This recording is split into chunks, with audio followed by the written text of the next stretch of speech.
said, sailing on the ocean while out sailing on the sea, I bumped into the Savior and he said, pardon me. I said, Jesus, you look tired. He said, Jesus, so do you. Won't you sit down, son, cause I got some fat to chew. He said, everybody needs somebody that they can talk to, someone to open up their ears and let their troubles through. Now you don't have to sympathize or care what they may do, cause everybody needs somebody that they can talk to.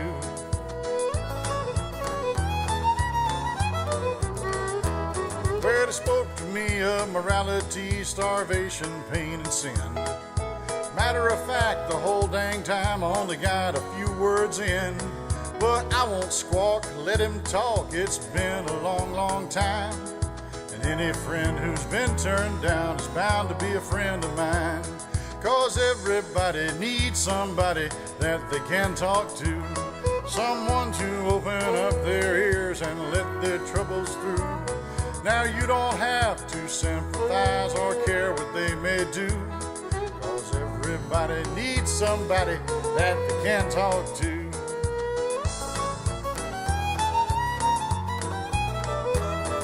Well, we sat there for an hour or two just eating that gospel pie. When around the bend come a terrible wind and lightning lit the sky. He said, so long, son, I gotta run. I appreciate you listening to me. And I believe I heard him sing these words as he stepped out across the sea. He said, everybody needs somebody that they can talk to, someone to open up their ears and let their troubles through. Now you don't have to sympathize or care what they may do, cause everybody needs somebody that they can talk to. Yeah, everybody needs somebody that they can talk to.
Searching low in the rain and in the snow and in the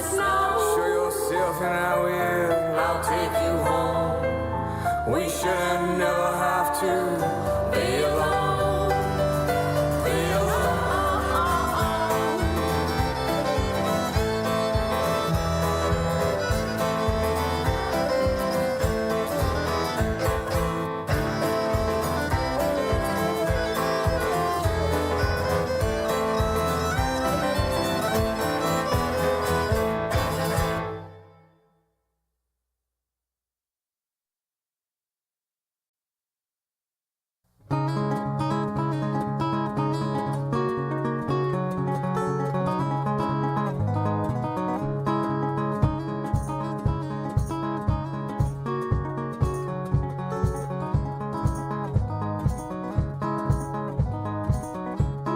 Born to the void, a stranger on the street, haunted by the need to try and feel more complete.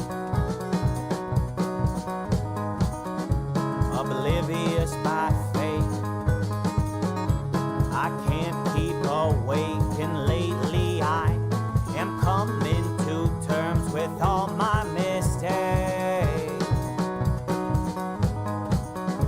But to fill that hole, my social role is cuffed to my wrist, so I don't forget it's not why I exist. But still, is it so? Like in the bardo, just caught in between. Don't think I'm an animal, not quite a machine. No, nothing is my greatest gift. He's my wearied soul, for nothing is a thing to miss when something takes hold. When something's taking hold.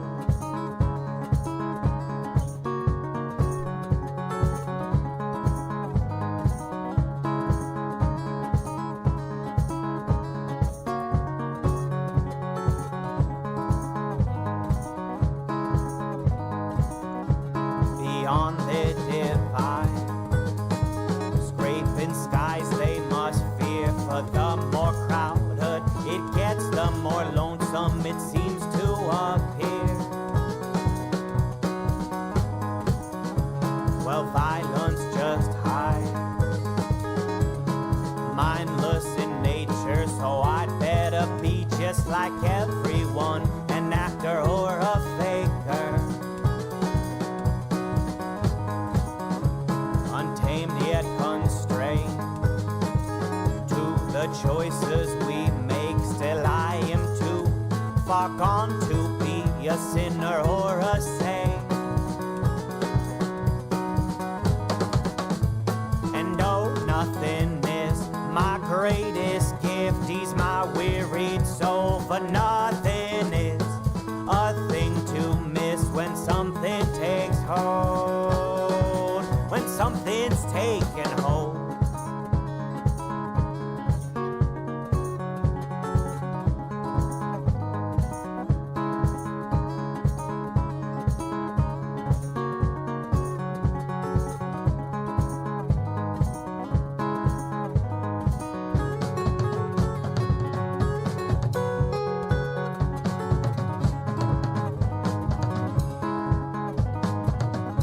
Was told I would grow from child to man, but I don't feel much different, don't feel much of anything. Wish I were content, could let go of my needs. So for this feeling of being so lost in the world is routine,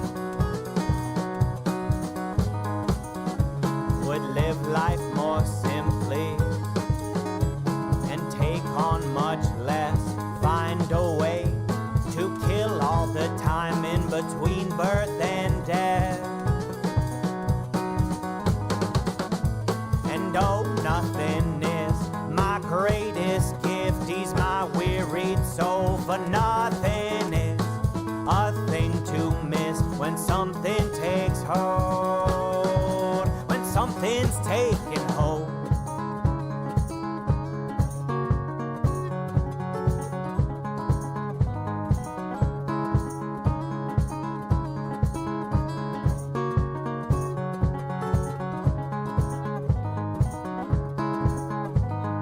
Nothingness, my greatest gift, he's my wearied soul. But nothing is a thing to miss when something's taking hold.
Each of our southeast towns have old buildings that are reminders of an earlier history. This is now part of the Mount Edgecombe High School here in Sitka, but in the early 1940s this was built as a hangar for Navy PBYs. This is just one of the facilities that's left over from World War II in Sitka. Walt Dangle was stationed here during part of the war, and he's able to put words to some of the images and some of the buildings that still remain in Sitka from World War II. Well, in about 1935, because of the war tensions in Europe and Japan and in the Pacific, they decided to make a naval air base here on Japonski Island. They were primarily PBYs, and they patrolled the northern Pacific and the Gulf of Alaska. And being as the base was on the sea, why they'd be open to, could be possibly open to attack by the Japanese, why they were protected by coast artillery. We had our artillery positions down on Bjorka Island. Over on Shoals Point, they were under construction, it's never completed. Here in McNaughty Island, and a number of the smaller islands had searchlight positions and smaller harbor defenses. They had many troops here, which was prime duty was seacoast defense. They were coast artillery. There was the 250th Coast Artillery and the 266th Coast Artillery, which replaced them here. And there was approximately between 10 to 15,000 troops here.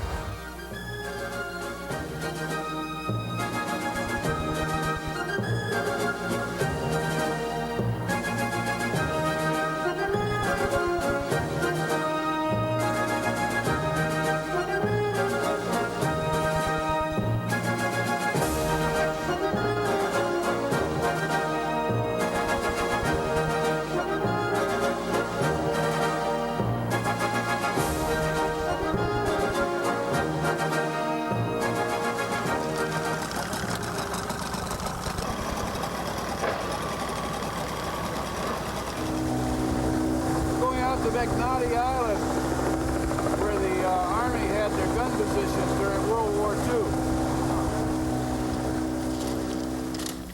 All that's left actually is the concrete emplacements and the bunker rooms. There was a number of Quonset huts, wooden buildings, and all the supply rooms and things. They've gradually succumbed to the elements and have been hauled away or disposed of. The bunkers are just about 100% intact. Concrete doesn't erode very fast, and they were well built. Well, so we got to the top of something. What's the something? Where are we? We're at the end of the causeway. And what is the causeway? Well, the causeway was built in 1941 from the main base at Japonski Island over there, and then it followed around here. What they actually did was blow the tops off of a lot of the smaller islands, use the rock to fill in between them to make a continuous road right out to the gun positions. And the gun positions are Right up up, here. right up there. Let's go look. Okay.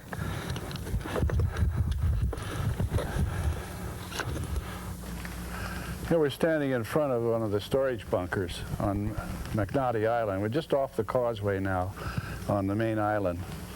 And this was used for general storage, ammunition and flammables, so forth. It's all concrete and buried right in the rock. This is about 50 feet by 25 feet wide. It's Quonset hut shaped. It's arch ceiling inside. There's quite a few of these bunkers around on the islands. I think this is the only big one out here on this island, but there's quite a few in Japonski.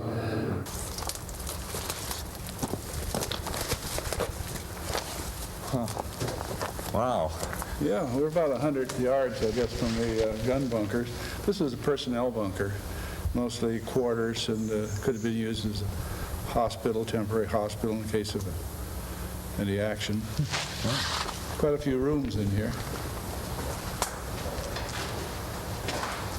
But there were no Japanese ships came into No, there was Sitka. no invasion here. The nearest actual invasion was Dutch Harbor, which is on the other side of the Gulf.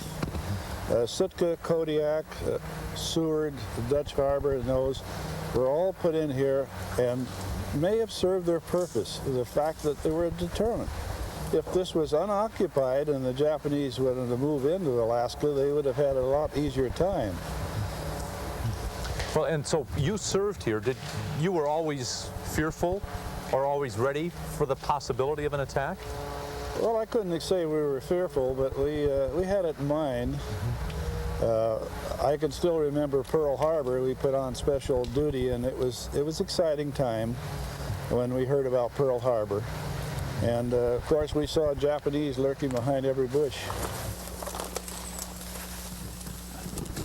Since 1944 or 45, when they shut this down, it's grown up considerably. It's almost impenetrable to get through here. Wow. Yeah, there's lots of rooms here. So this was where the ready rooms where they stored the ammunition, gunpowder. These were all separate charges. The projectile and the powder charge were separate. They had to store them in separate parts of the building. And there must be 20 of these little rooms along in here.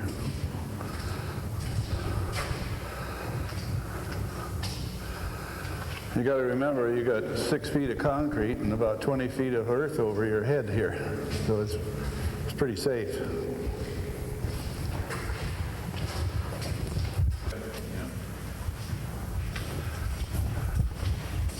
Okay, we'll leave the main storage area and go back in here and look at some of the rooms where the fire direction center was. Good, I'll hold the light for you.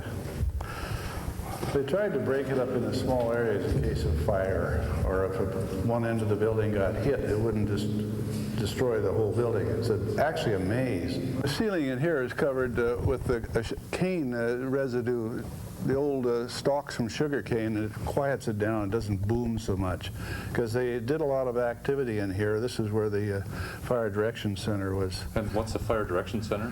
Well, it's the mechanical means for triangulation for spotting the guns. It takes more than just looking over a barrel of a cannon this size to fire. Well, these rooms just go on. Well, There's quite a few of them, all right. Here's one of the ventilating shafts. They had a power motor on there to bring fresh air down. All these are filled with power.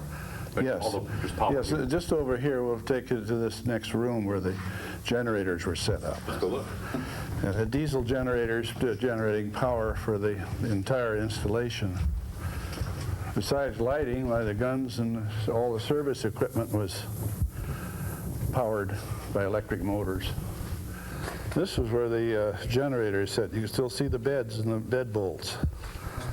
There was three diesel electric generators sit in here and furnished the power for the whole establishment. These were the service corridors where they run pipes, wires down. Kind of dangerous now. Well, nobody's taken care of this place for a little time. It'd be nice if they did cover them up sometime, but I don't think I could lift them. They're solid concrete.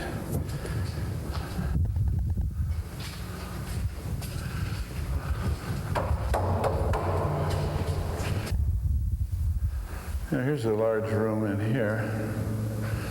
You see the sweat on the walls. And so there's a lot of rock on top of us. This is really... I'd say that a minimum of 6 feet of concrete, reinforced concrete, and then it's been piled high with rock. Actually, on top of this is the control stations, which we'll go up to later, where they were actually the observation posts. Well, we might as well go out and get a little fresh air. Watch this one.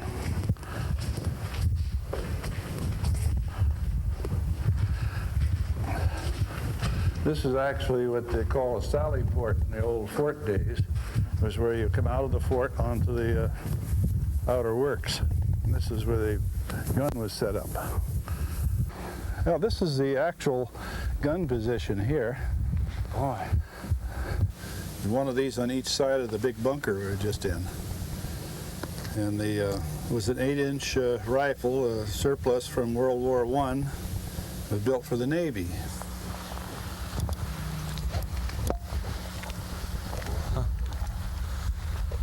Well, Walt, this is a pretty spectacular view.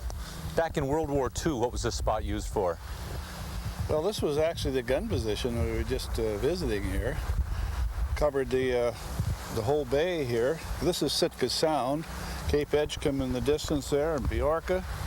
Approximately 20 by 20 miles. And pretty much that would be covered by these guns. What else is in this area, other facilities that still remain from World War II? Well, there was a large observation tower.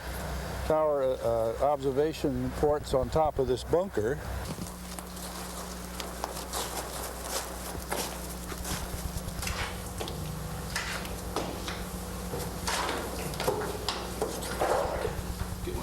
And so what would this have been used for?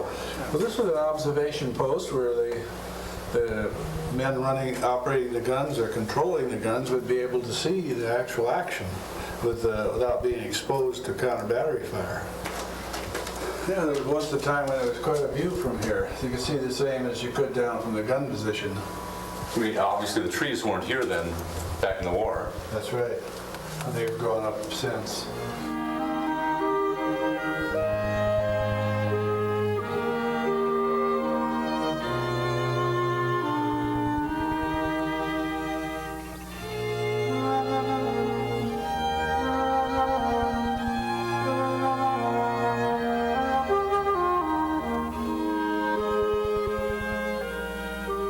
And there's a certain attraction to old fortifications.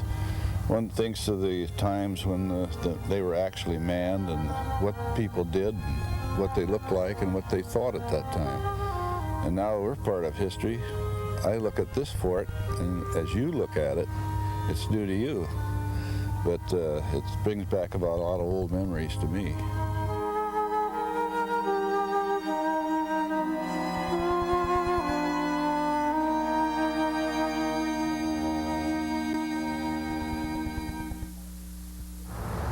As the battles and tactics shifted in the Pacific, Sitka and Alaska's role in World War II changed and diminished. Some reminders of wars, however, last a long time. Thanks for joining us again on Rain Country. I'm Scott Foster.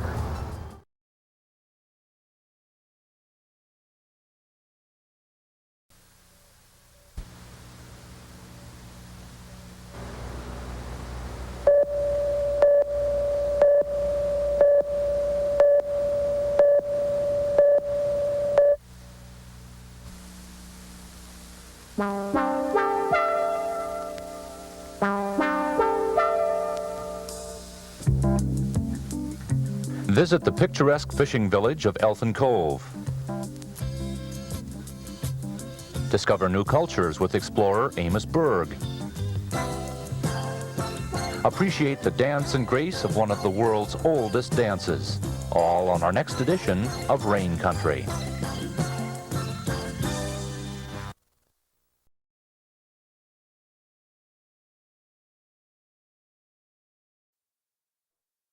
Oh, oh, oh,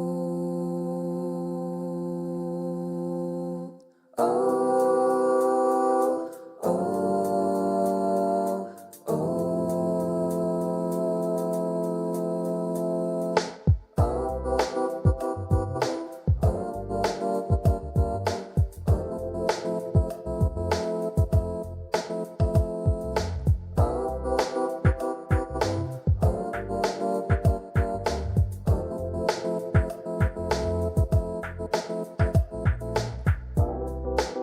my capacity for interactivity has never exceeded my hopes. In dreams for a little privacy,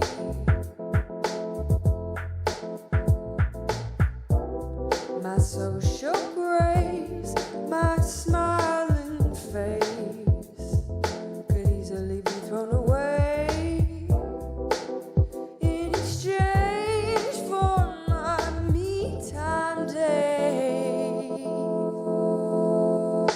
Oh,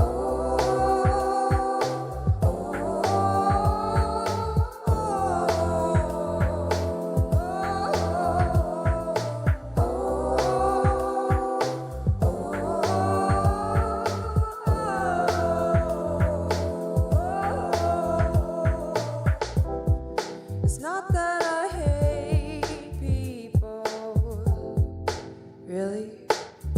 I think you're all okay.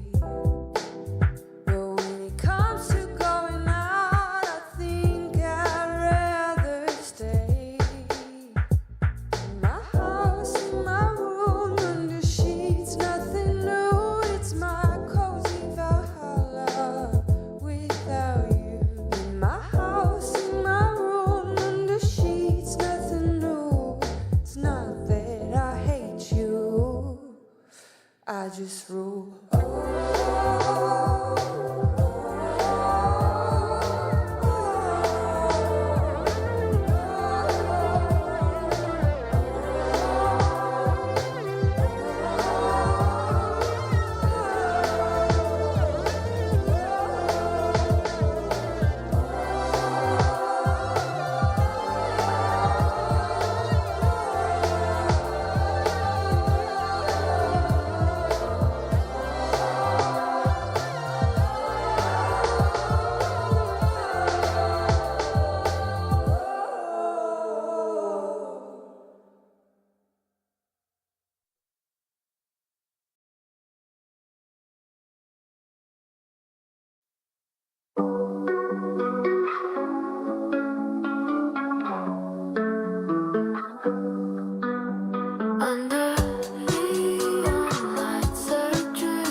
Black smoke is rising.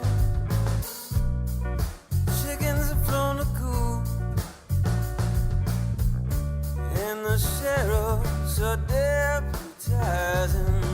You can't feel heat.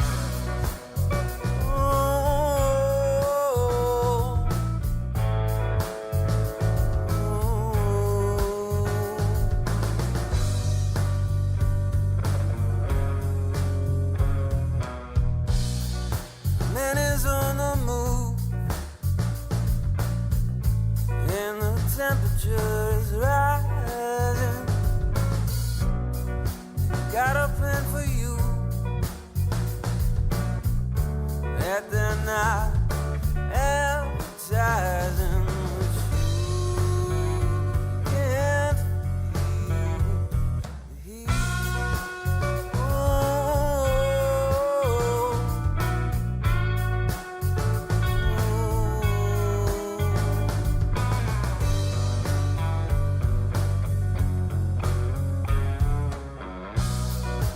Made our mother mad with all of our misbehaving. Know that we've been bad, just taking and taking.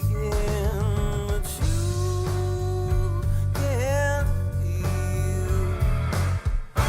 That's when the lights go out, just like that, just like that. That's when the lights go out, just like that, just like that.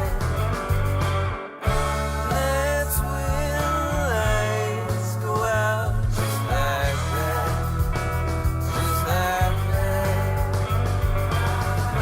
That's when the lights go out, just like that, just like that.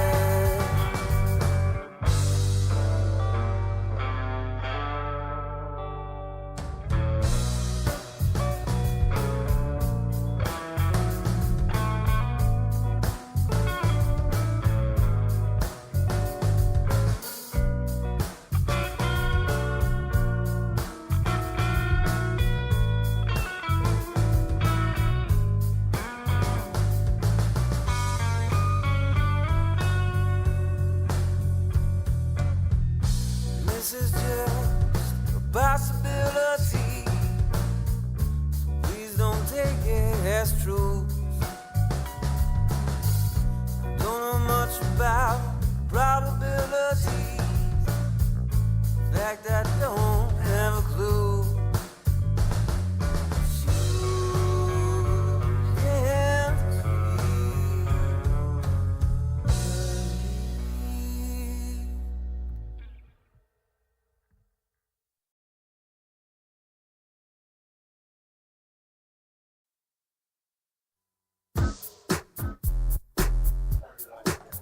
Yo, does the mic work?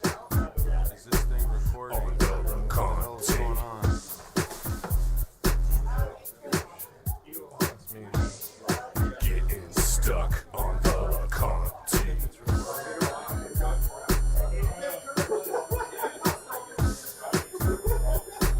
On the LeConte. Hey, have you seen Matt? Dude, I thought he was with you, man. It's probably in the car deck. Ain't nobody stopping the flow when I'm rocking the boat. Me and my crew be passionate like Stockton Malone. Hagen-Dazs in the drove, got me clot in the throat. Cypher at the stern, kill the roach by the ropes. More shots than Delante on the LeConte. Getting native with my crew, fish and chip in the entree. Ain't no thing is the wrong way when you walk in the walkway. Gotta catch my breath, man, that was a strong J. More shots than a Kennedy, to the hip for remedy. Kill the hit the fantasy before we got to Tennessee. Stolen up the stairs in the form of a centipede. Let me see, now we stuck in the solarium. Love's feeling sick, damn, we gotta carry him. These scripted Tlingit, about to show him where we from. No bar on this boat, yeah, we still having fun. Yeah, that's what's up. On the LeConte. On the LeConte. On the LeConte. On the LeConte. When I got on in Skagway, I was having a bad day. I was sipping on a bottle, Grand Marnier. The bandmates flipped like pancakes and gave away the whiskey to appease the fan base with hands raised. Stuck for days on the LeConte, faded, trying to stay awake. The ship gets smaller every trip I take, but sometimes you gotta take it when you go into cake. I got a tour date to make with the seasick crew. Mad Love, D-Script, got something to prove, so they packed up the party to bring it to you.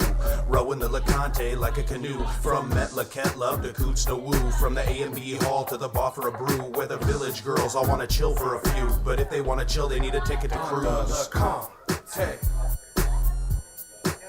On the LeConte. On the LeConte.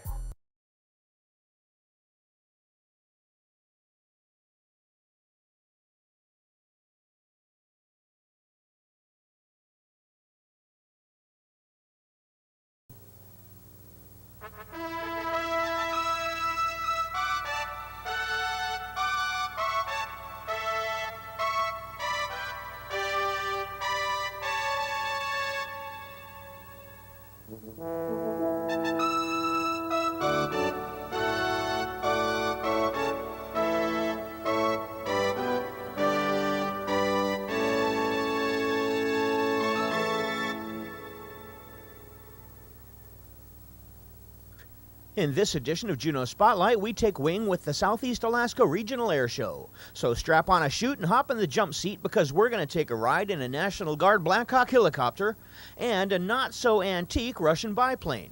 We'll see some pretty amazing aircraft and meet the pilots who fly them. We'll catch a glimpse of the snowbirds performing on a typical Juneau day and talk to some of the people involved in coordinating the Southeast Alaska Regional Airshow.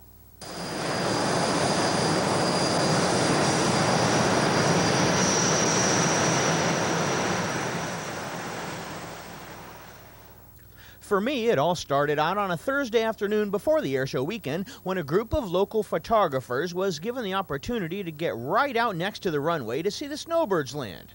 Around the same time, the C-5 wandered in and did a few touch-and-goes, which, without advance warning, little did we know it was going to get pretty exciting. Kind of like standing in a giant sandblaster.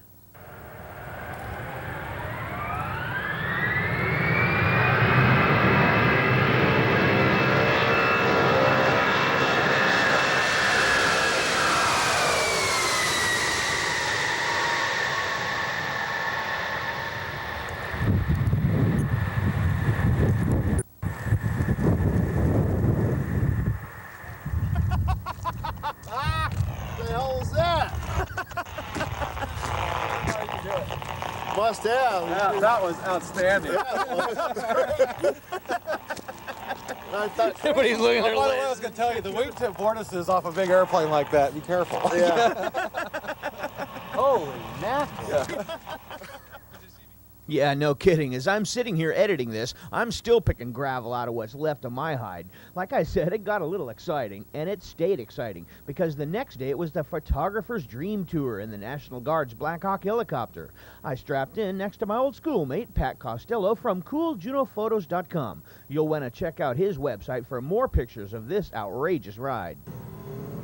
Juneau Tower 475 on the pond for east. Okay, straight nice cool start. Down with Juliet. We're ready to go.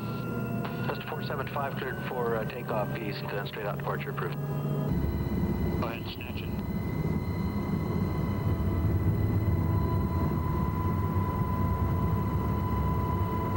And guard 349 inside now. What direction did you want to go first? We're going to slide out to the right here and probably just do a spin over. The trip was a little over an hour, and after a quick look at the C-5 from the air, took us up Spalding Meadows and onto the ice cap, where we got a look at Herbert Glacier, and then on over to Berners Bay. It was quite a thrilling ride through the jagged peaks and canyons, and even the pilots were having a great time. And it's a lot of fun to fly. Very maneuverable helicopter. With load we got on today, no wing stars or anything like that. It's not even. Yeah, we're not even close to what it can carry. About the only way you can overgross it internally is by packing pig iron or gold bars.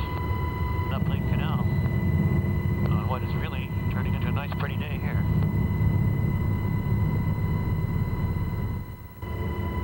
The Black Blackhawk kind of spoils you for helicopter flying, in that we can just pull up and do an out-of-ground effect hover like this without even thinking about it with a load like we got. Where are we exactly? We're a little north of Bernards Bay. We're looking up Link Canal towards Haines, which is up on our right there about another 35 miles. We're just short of Kingsington Mine, I think. Yeah, we are.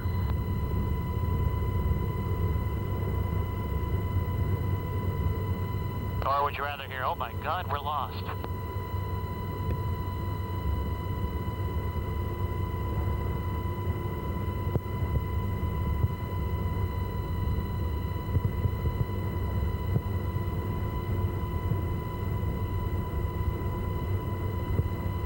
For what it's worth, we're at a place called Point Sherman, if that means anything to you. Commonly referred to as Sherman Point.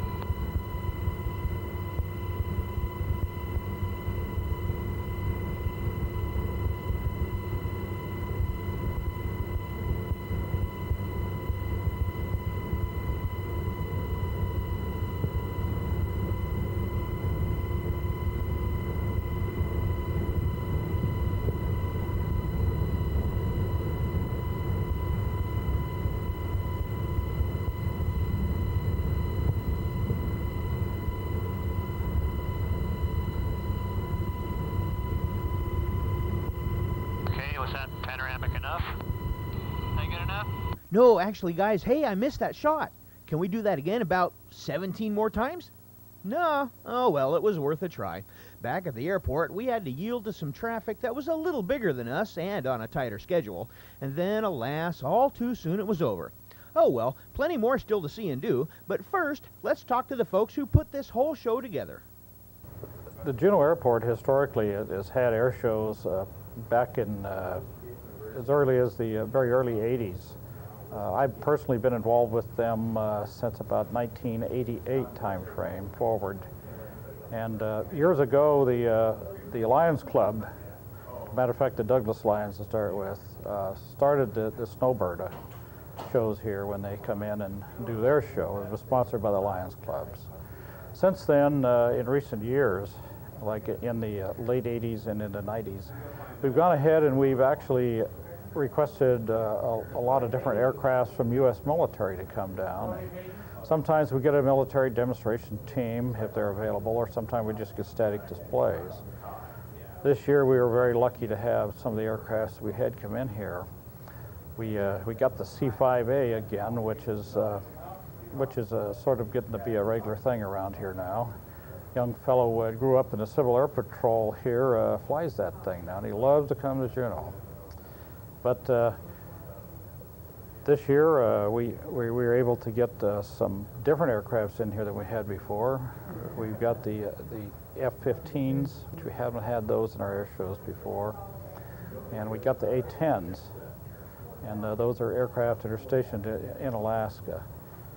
But the air show itself is pretty much it's a volunteer group that get together that decide that we should bring aviation to town, and everybody in Juneau seems to be interested in aviation, it seems like.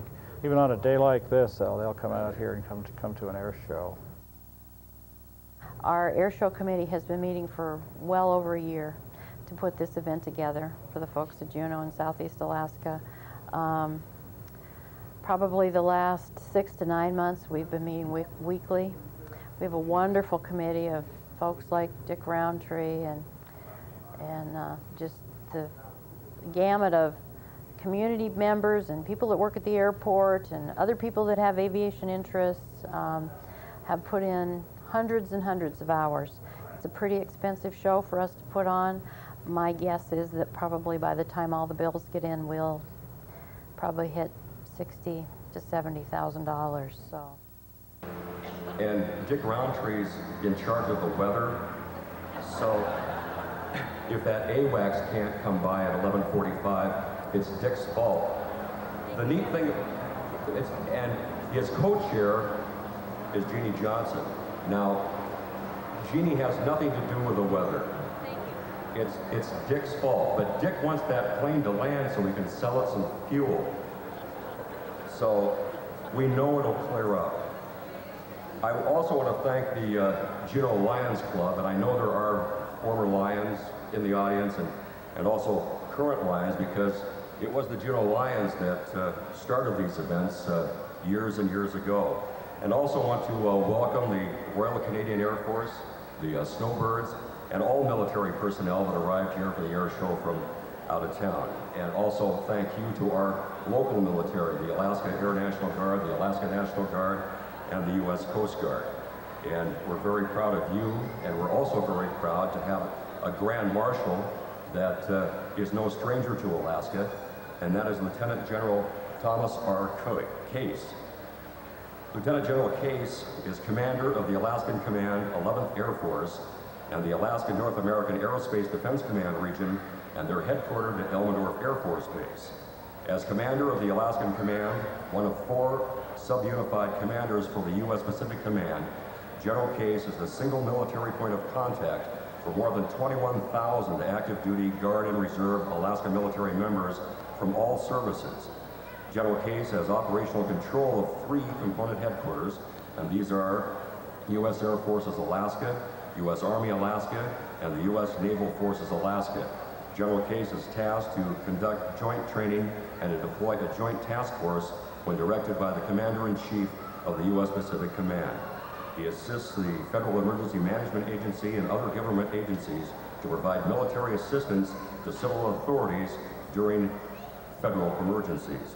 A commander of the U.S. Air Force 11th Air Force, General Case is responsible for organizing, equipping, and maintaining the combat readiness of 2 tactical fighter wings, 2 main operating bases, 5 contingency bases, and 18 remote radar sites.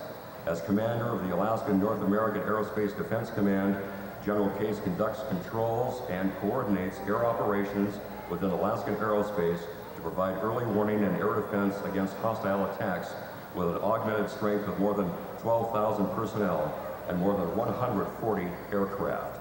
General Case entered the Air Force in 1969 through the Air Force Academy and earned his pilot wings in June 1970. And I have a whole list of things that he's flown, but I just say he has over 4,000 flying hours and he flies a little bit of everything. He's served as forward air controller, air liaison officer, instructor pilot, squadron operations commander, squadron commander, executive officer, vice wing commander, formerly in Alaska, Major Command Inspector General, and Director of Operations of the Unified Combatant Command. And prior to assuming his current position, he served as the Deputy Commander-in-Chief and Chief of Staff for the U.S. Central Command. General Case has previously served here in Alaska. He was commander of the 3rd Wing at Elmendorf Air Force Base from July 1993 to March of 1995. It's a real honor for the citizens of Juneau, especially myself, to welcome General Case to Alaska's capital. General, welcome. I was asked to say a few words to kick off the events today on the military in Alaska, both the importance of the military in Alaska and the relationship of Alaskans to the military. And those are my 2 very favorite topics, so I'm glad to have the opportunity to do that. First, I would tell you that military assignment to duty in Alaska is a very, very sought-after assignment.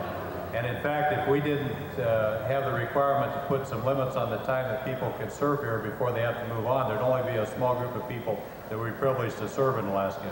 Everybody wants to come to Alaska, and everybody wants to stay. Why is that? Well, it's no secret to this group here. This is a beautiful, beautiful state, a great pioneering spirit, and a wonderful opportunity for us to do our military mission. And that military mission is vitally important for the United States of America here in Alaska. It started a long time ago when Secretary of State William Seward had this strategic vision of how important Alaska would become and purchased Alaska from the Russians. For the first 17 years, the military was the territorial government. And then a number of years after that, in the 1930s, Air Power pioneer Billy Mitchell testified to Congress that Alaska was the most strategic location in the world for aircraft operations. And that vision has really borne true. The strategic location of Alaska is vitally important to us. And that's not the only reason why it's so important to Alaska. The opportunity to train here with the airspace that we have available in partnership with other uses of the airspace, 33,000 miles of coastline, the ice-free ports, our artillery ranges, land maneuver areas, and just the space to operate in a realistic way make Alaska very vital for all that we do. And that's true for all the services. Our primary presence here is Air Force and Army, but we have a large naval contingent as well with the Coast Guard. And increasingly, training exercises in Alaska are becoming just very valuable for us. I'm pleased to see the array of aircraft that are here. It's going to be an exciting afternoon. We're pleased to bring the military aircraft in here, but it's going to be a wonderful lineup today, not only the aerial events, but the static displays representing all of our services, active, Guard and Reserve, and some tremendous civilian airplanes that are out there. So if you love Alaska, if you love military service like I do, and if you love aviation, I can't think of a more exciting place to be than right here in Juneau, Alaska for Airshow 2000. And I would tell you once again how privileged and honored I am to be the Grand Marshal for today's events, and I look forward to a very exciting day. Thank you very much. And thank you, General Case. Now it's on to the air show. Let's go see some planes. Hey, look, there's a DC-3, and that biplane's pretty sharp. I see a Corsair in the back, and there's a trick little helicopter, but hey, wait a minute. What's going on here? Let's put a little perspective on this, shall we? There we go. I thought something was funny. Wow, those models are really realistic. But let's go see some real planes. Okay, I'm Captain Mark Allen from Eielson Air Force Base. I'm with the 355th Fighter Squadron. This is the A-10 Thunderbolt II aircraft, more affectionately known as the Warthog. It was designed to be a tank killer, originally designed for the war in Central Europe against the former Soviet Union, if that would have happened. And the centerpiece of the aircraft here is the 30mm GAU-8 Avenger Gatling gun, which is what every guy loves to shoot and loves to talk about. 30mm packs a hell of a punch, and as you can see, the airplane is actually designed around it. The nose gear is offset to one side, just so that the gun can be in there. And over half the length, just about half the length of the airplane is made up of the gun and the ammo drum system for that gun. We can carry a variety of different munitions, free-fall bombs, rockets, air-to-air missiles, all kinds of different stuff. And we train up at Eielson Air Force Base, and love being here in Alaska. It's a great place to train and a great place to live. Glad to be here, and we're glad to be here doing static display for the air show here in Juneau. Hi, I'm Todd Brooks. I'm a major in the Air Force Reserve, stationed at Travis Air Force Base in California. I was born and raised here in Juneau and graduated from Juneau Douglas High School in 1979. Today we have the great pleasure of displaying our aircraft to the citizens of Juneau. This aircraft is a Lockheed C-5B Galaxy. This aircraft was one of the last C-5s to be rolled off the assembly line in 1987. This aircraft, or sometime during when the C-5 was being produced, was the largest aircraft in the world. Since then, about 3 aircraft in the world have surpassed it in size. But it is still the largest aircraft that the U.S. has in its inventory. It's 247 feet in length, and its wingspan is 222 feet. We have a capability of carrying 332,500 pounds of gas, and that'll keep us airborne for about 17 hours unrefueled. We also have the capability to refuel the aircraft in flight using a tanker, and therefore accomplish any mission that may be required of us. As far as cargo handling capability, we have a cargo deck below us. This is the flight station. Below us we have the cargo deck. Its dimensions are 19 feet wide, 13.5 feet in height, and when we extend the ramps fore and aft, we have a distance that's longer than the Wright brothers' first flight.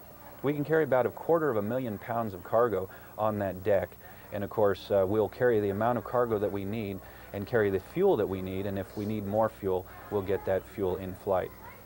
We're not that fast. We run a little faster than 737s, but a good deal slower when we're crossing oceans. We see 747s pass us up all the time. We run at Mach 0.77, and the 747s are cooking along at about 0.86 Mach.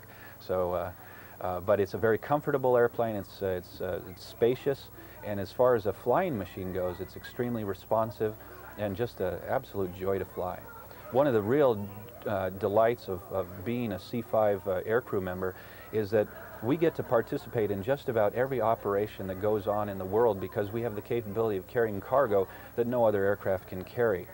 This includes disaster relief missions. I believe a year or two ago we were providing relief in Honduras after Hurricane Mitch, and we carry supplies down there. This aircraft also goes to Antarctica about once a year or so and lands on the ice down there and resupplies McMurdo Station down there. So we get to do a lot of interesting things. All of us on this crew are Air Force reservists. That means we're part-timers. We have civilian jobs, and this is something we volunteered to do on a part-time basis. And we maintain all the same currency and training and qualification requirements as do our active duty counterparts. And we're ready to go when they call us should the need arise. So it's a great part-time job. I would highly encourage anybody who's interested in this kind of job to see their recruiter. We always need good people. And in you, they got one. It's always nice to see our own hometown folk go on to bigger things. Sorry. Anyway, can you keep a secret? Well, the guys in this airplane can. Their whole job is gathering top secret information. When I asked them, you mean you're actually gonna let me walk through this classified aircraft with tape rolling and take video to show to everybody? They just said that everything secret was powered down and tucked away where I'd never see it. Oh well, so much for the James Bond bit. How you doing? I'm Captain Jade Beam, stationed with the 962nd AWACS in Elmendorf up in Anchorage. We're currently on the E3 AWACS aircraft. It's a modified Boeing 707 with a 30-foot radar dish on top.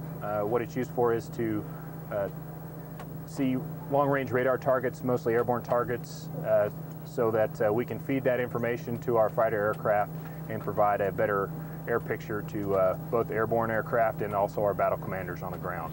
But not two nosy reporters with fancy video cameras. Next up, my personal favorite, the F-15. Staff Sergeant Justice Humphreys, 19th Fighter Squadron, 3rd Wing, Elmendorf Air Force Base, Anchorage, Alaska. It's the F-15C, single-seat fighter aircraft, the world's top superiority air-to-air fighter. The star on the green star on the nose represents a MiG kill during Desert Storm, MiG-29.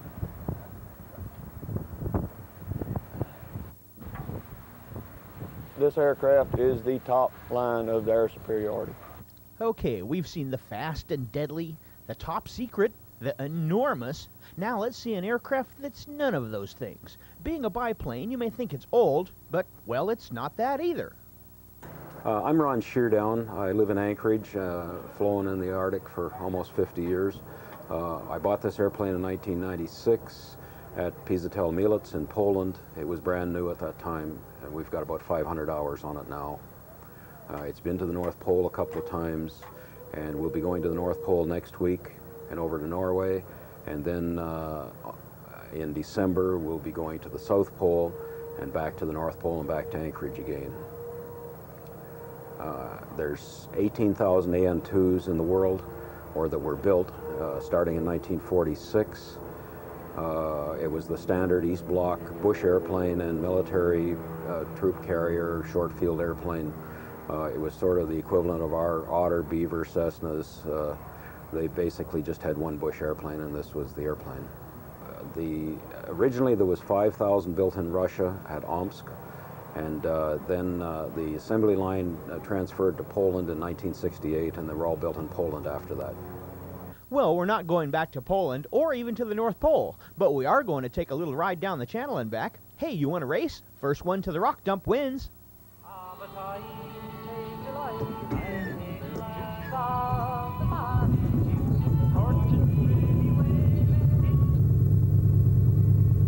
General ground, Antonov Experimental 72 Kilo Sierra at Delta taxi, and we'd like to take off from Delta. We'll be about another 5 minutes warming up.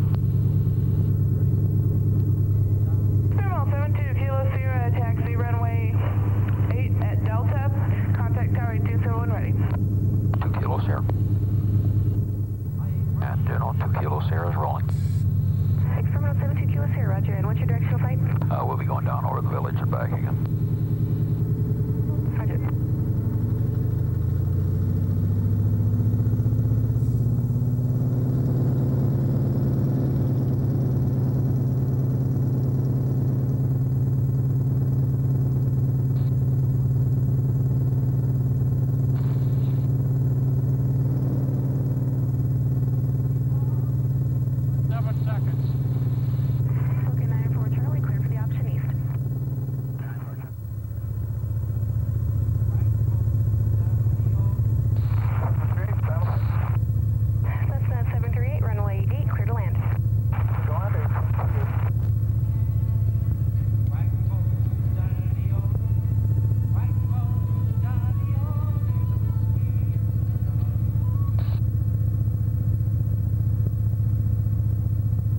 Juneau Tower, Antonov Experimental 72 Kilo Sierra, Juneau Douglas, bridge inbound. Experimental 72 Kilo Sierra, Juneau Tower. Report entering downwind for runway 8. Kilo Sierra.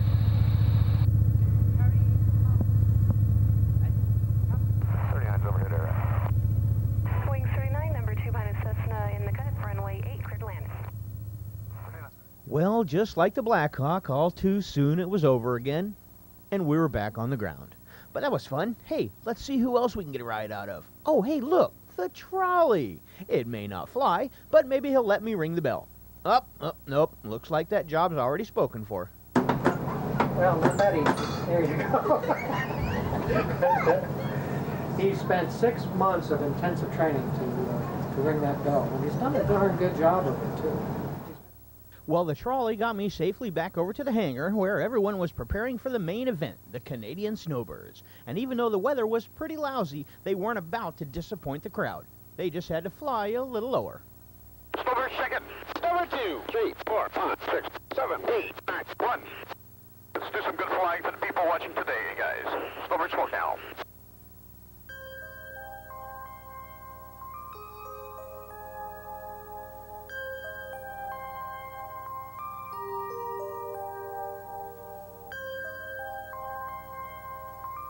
Be a bit of a left turn, that's stage left, followed by a reversal to the right.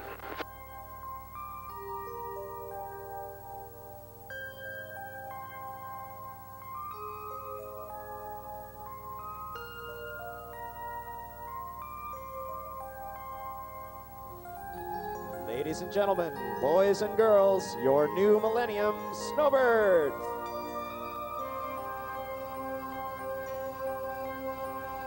Easing left.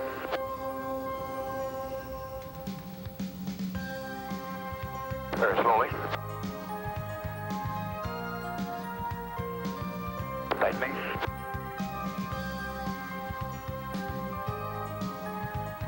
Reversing.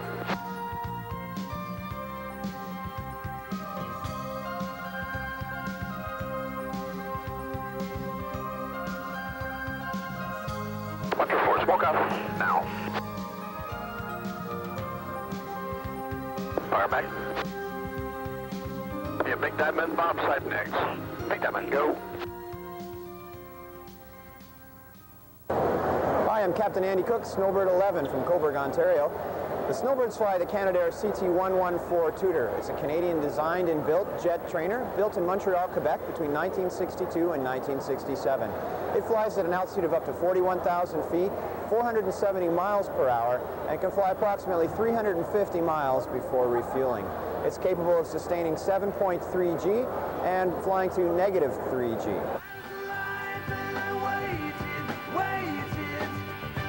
Snowbirds, roll now. Smoke now. Easy right low. Easy up.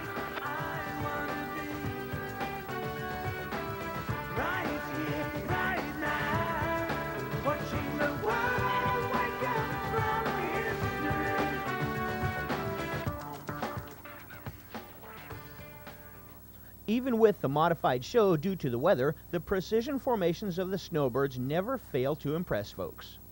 Afterwards, they were all on hand to sign autographs, and many a fan went away with the John Hancocks of the entire team on a full-size color poster. That was pretty much it for the air show, but there was one last event tied to the show, a search and rescue demonstration Sunday morning in the channel downtown. And yep, I got one last ride. This one in a Coast Guard boat to witness a swimmer being picked out of the water by a Jayhawk helicopter out of Sitka. It was basically a simple yet effective method. Guy in water, helicopter in sky. Helicopter lowers a sling, sling lifts guy out of water. Done deal. There's a multitude of things that can go wrong, but these guys make it look simple. An elegant testimony to their skill and their ability to save us poor hapless souls who venture into trouble out in the wilds of Alaska and help us get back alive to witness more events like the Southeast Alaska Regional Airshow.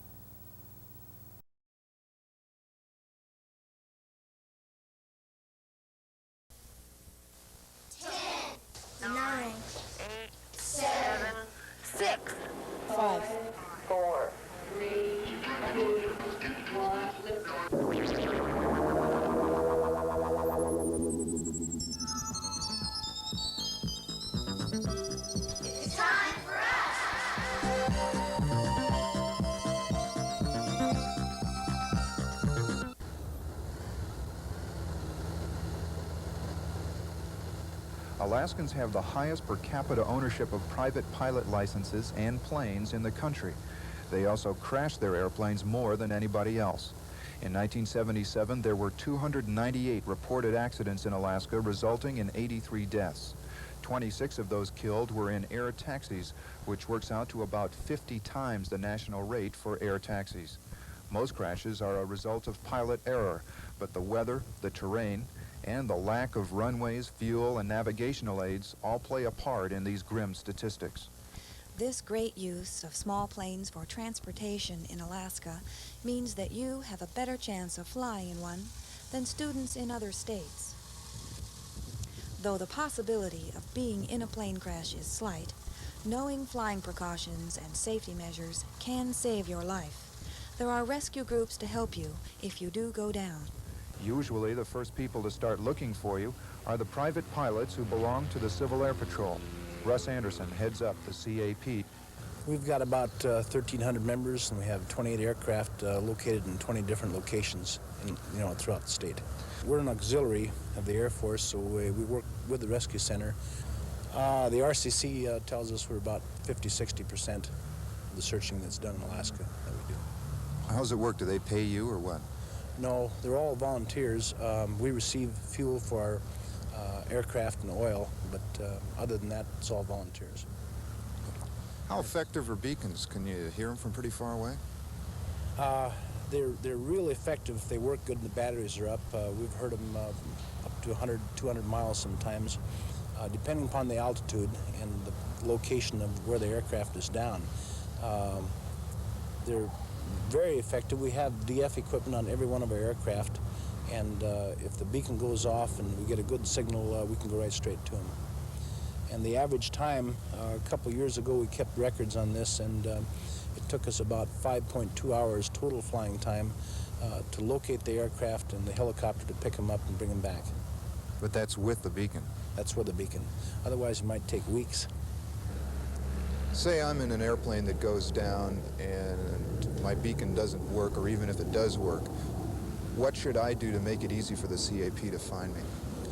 Well, if it's in the wintertime, you should get out on the lake if there's one close by and make some tracks, any kind of tracks. Make some marks in the snow, and if you're able to, not hurt too bad, put an SOS in the snow, and something big enough to where we can see it.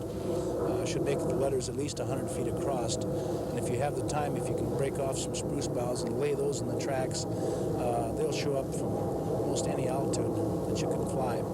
A normal rule of thumb, you should always stay with the aircraft, and this is what we're looking for. And if you do have to leave the aircraft due to weather or something else, you should put a note in it and tell the people where you went. Helps a lot.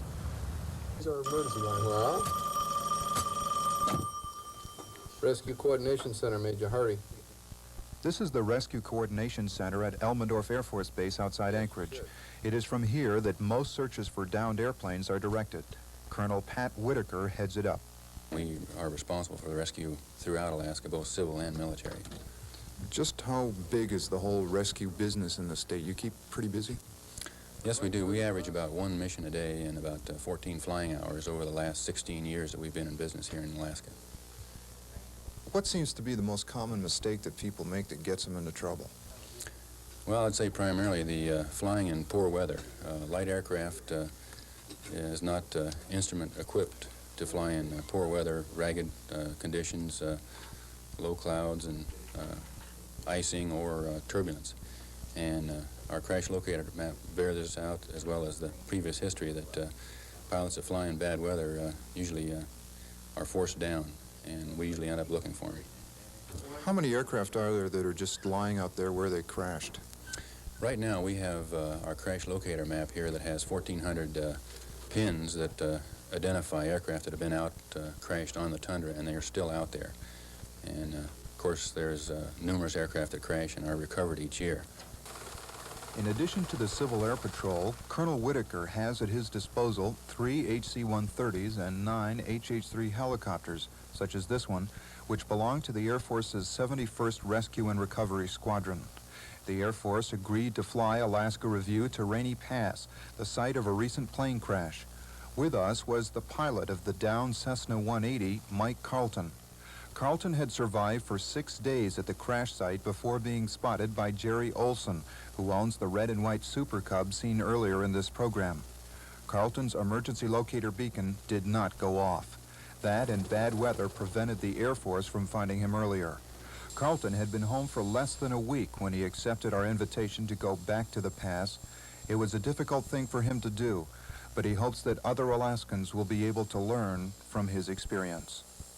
Well, I was coming back up into the wind, and fortunate because my ground speed was pretty slow, and then I'm not sure what happened. It was kind of dim, and the wind was blowing pretty strong, and snow was everywhere. But all I do recall is that the left ski hit a knoll, and it went to the right wingtip and caught the right wingtip, and then it went back in again to the left and nosed in about 20 yards up the draw here into the snow. And then the wind took the whole aircraft and flipped it over on its back where it is now. It's a good thing because it stabilized this wing, so every time the wind would blow, it'd want to fly into the ground and stabilize there and crept back up the hill a little ways, and that was it. Stayed right there. What were the things that you did once you realized that you're pretty much unhurt and you might have to stay here for a while with that wind?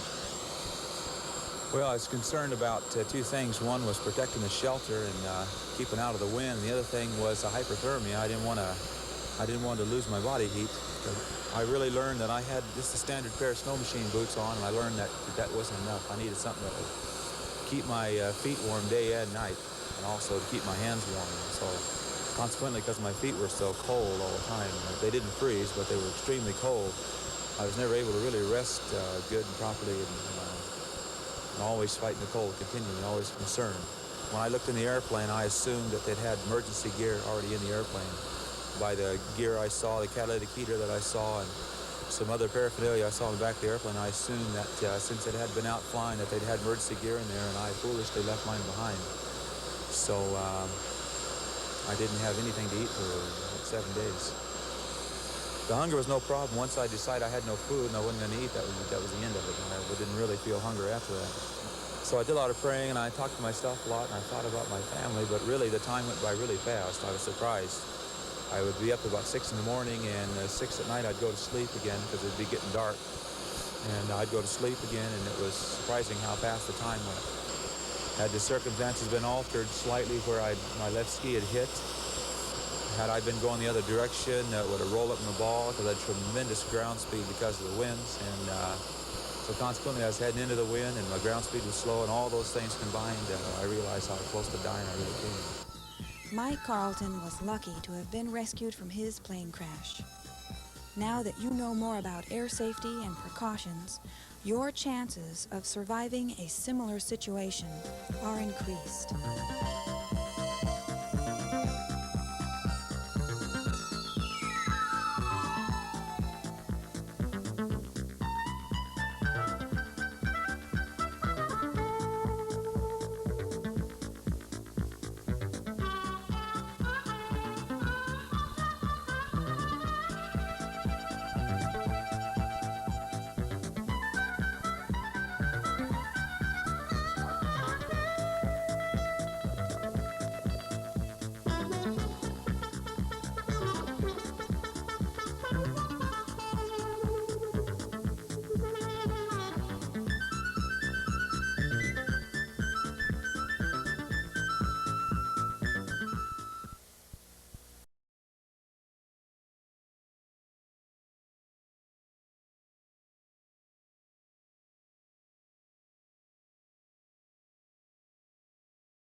Hallelujah, he's a light unto the world.